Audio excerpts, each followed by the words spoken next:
દેશની આઝાદી પહેલા અંગ્રેજોની જે નીતિ હતી ભાગલા પાડીને રાજ કરવાની વાત છે। એ ગોરા અંગ્રેજો હતા ને અત્યારે જે ભાગલા પાડીને રાજ કરવાની જે વાત કરે છે એવી ભારતીય જનતા પાર્ટી જે દેશની અંદર અને ગુજરાતની અંદર જે ભ્રષ્ટાચાર કરે છે એની સામે લડાઈ છે।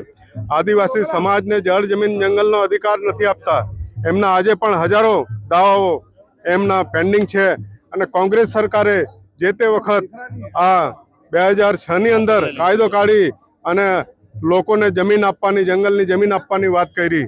એ કોંગ્રેસને ધન્યવાદ।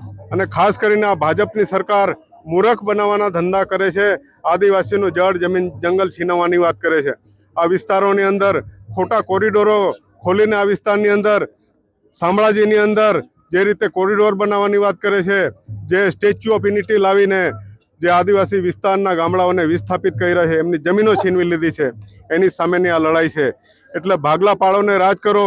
આ ભારતીય જનતા પાર્ટીને આવનારા સમયની અંદર અમે કોંગ્રેસ પાર્ટી સાથે એટલે હું જોડાયો છું કે આ ગુજરાતમાંથી ઉખેડીને ફેંકી દઈશું।